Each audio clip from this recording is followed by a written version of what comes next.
Sanibona bafethu ngifuna ukukhuluma ngegame. You know ukuthi we are champions. Pirates versus Moromo Gallants. What a very boring game. Approach your coach, for me it was questionable.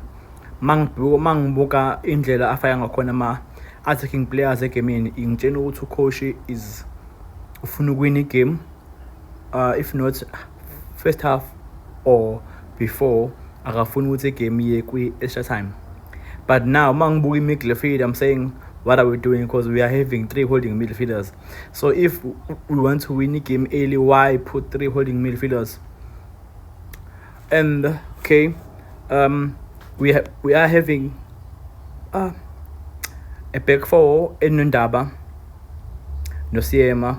Ngiyazibuza ukuthi uSiyema beNondaba uhayi beqalile kule game, especially ubheka ukuthi uSiyema ubengadlali and uzobuya kwi-final, and he was very scrap boy namhlanje kule game. uNdaba you could tell ukuthi first half umfana ubesasaba i-hype yinhle yimbi for i-club ukumfaka kwi-deep end, because you could see ukuthi whenever ethola ibhola ube cross and then yenza ukuthi silose i-position. One thing engayisho kuyena uNdaba, if Levitt izofika kuyena ukuthi i-position ye-center back kwiBafana is up for grab. He needs to make sure ukuthi strong and wenze inqumo right uzongena lapha kuleya team. And then coming to ama-midfielders ayi-3, uMbatha, uNemtanjela, uMakhawula. Ngiyayi-questiona indlela ucoach adlala ngakhona uNemtanjela. Good player, but ubuya ngathi ufuna ukuthi i-midfield i-revolve under yena, kanti for me akayona special player. He's a good player. The only midfield esinayo especially uMbuli. Why ngisho njalo is because uyakwazi ukudictate igame.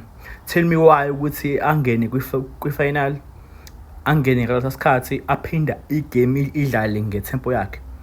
So for me, because we are playing iMoromo Gallants, a very coached ngeza kodwa kuMoromo Gallants. So I think having uNemtanjela kule game, even kule game ebise Durban ye-City, uNemtanjela usikhostile kule game.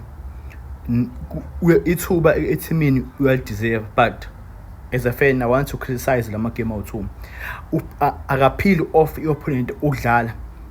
I mean, behlezi ngibona uMbatha like ubengazi involve kwi-game as mina bengifisa azi-involve ngakhona. And njengoba ucoach ebemfaka as a number 10, he will come ufuna ukuzodlala, and then ashiya space lapha, ashiya ukuthi uMakgopa abe njalo isolated. uMakgopa was frustrated because njalo kumele ashise yedwa. Even eDurban lento yenze uMakgopa he had to chase igame yedwa. So coming to iMoromo Gallants, bafethu la team i-coached ngalendlela esimanga. Umuntu othi sinezinkinga kakhulu uNcube we-number 13 e-right back.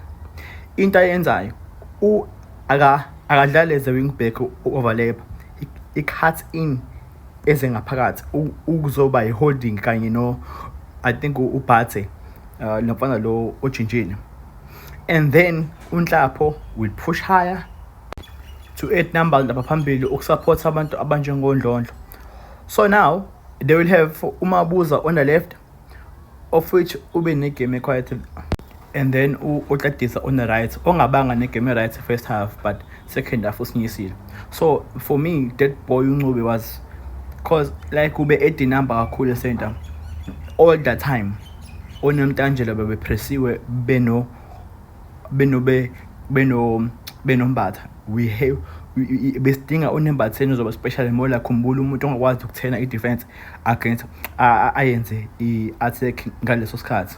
So now i-game plan iPirates ewina ngakhona having impact players. Ucoach uyilimazi ukuthi adlale bonke abadlali esibadingayo. So we only had to rely kuMorim, of which he did well ukuforce inkani, but now i-plan yethu ibingasekho. Basically le game ibisiwina ngokuthi iwina ama-players, of which vele mangabe udlala as iPirates uyi-team enkulu, you need ukuthi ama-players sometimes akuwina le game.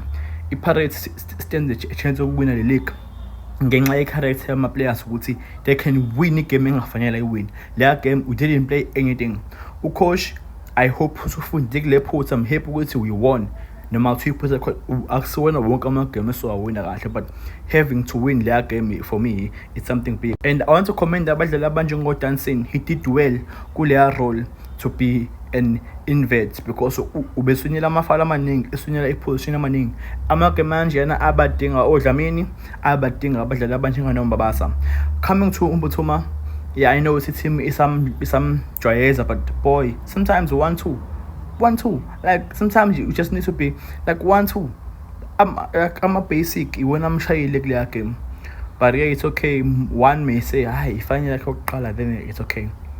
Imali Mogalansi no coach, sing unhlapho, oh, we make the feel almost complete manje. Sing aibo, like it's yakhe is just amazing. They just like ukuthi mhlambe bemele mhlambe beqale ngoMasini, but i-aim yakhe coach ngendlela engibona ngakhona was wenze lento yenziwe iPirates ukuthi ube thembe ukuthi igame uzoyimphetha ngama-players angaphandle, and then angaphakathi ama-players kumele enze more like ucompete iPirates. Danko.